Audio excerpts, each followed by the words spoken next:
নমস্কার, কেমন আছেন সবাই? মলির হেসেলে আপনাদের সকলকে স্বাগত জানাই। আজ আমি এখানে একটি অন্যরকম মাছ নিয়ে চলে এসেছি। আড় মাছ, জানি না সকলে খায় কি না, কিন্তু মাছটা খেতে খুবই ভালো লাগে। আড় মাছকে আপনারা অন্য কোনো নামে জানেন কি না অবশ্যই আমাকে কমেন্টসে জানাবেন। আড় মাছগুলোকে আমি লবণ হলুদ মাখিয়ে নিয়েছি। এবার একটি কড়াইতে সর্ষের তেল দিয়ে তেলটা গরম হলে তার মধ্যে মাছগুলোকে একটু ভালো কড়া করে ভেজে নেব। কড়া করে ভাজলে কি হবে, মাছের গায়ে একটা হালকা গন্ধ থাকে, তো সেটা আর থাকবে না।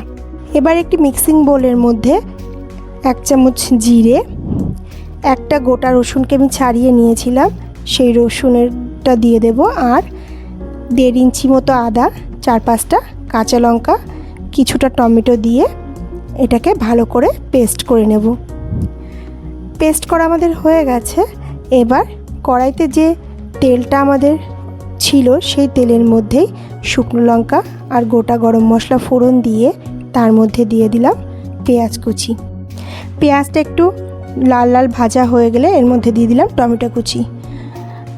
এবার এর মধ্যে বাটা মশলাটা দিয়ে দিচ্ছি, দিয়ে ধীরে ধীরে নাড়াতে থাকবো।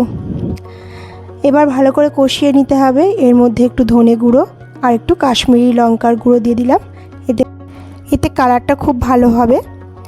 ধীরে ধীরে এভাবে নাড়াতে হবে, আর গ্যাসের ফ্লেমটা মিডিয়াম টু লোতে রেখে ধীরে ধীরে কষিয়ে নিতে হবে। সামান্য লবণ হলুদ দিয়ে দিচ্ছি। লবণ হলুদ দিয়ে আরও কিছুটা সময় এইভাবে কষিয়ে নিতে হবে। কষানো আমাদের হয়ে গেছে। এবার এর মধ্যে ছোটো ছোটো করে আলু কেটে ভেজে নিয়েছি, তো সেটাকে দিয়ে দিলাম। এবার এটাকেও আস্তে আস্তে করে কষাতে হবে। ধীরে ধীরে এইভাবে গ্যাসের ফ্লেমটা লোতে রেখে আমরা কষিয়ে নেব। আমাদের কষানো হয়ে গেছে। এবার এর মধ্যে গরম জলটা দিয়ে দিচ্ছি। অবশ্যই গরম জল দেবেন। মাছের ঝোলে গরম জল দিলে কিংবা যে কোনো রান্নাতেই গরম জল দিলে তার টেস্টটা একটু আলাদাই হয়। এবার লবণ হলুদ দিয়ে তার মধ্যে ভাজা মাছগুলো দিয়ে দিলাম। ঢাকা দিয়ে 10 থেকে 15 মিনিট মিডিয়াম টু লোতে রাখবো। তৈরি হয়ে গেছে আমাদের আড় মাছের ঝোল।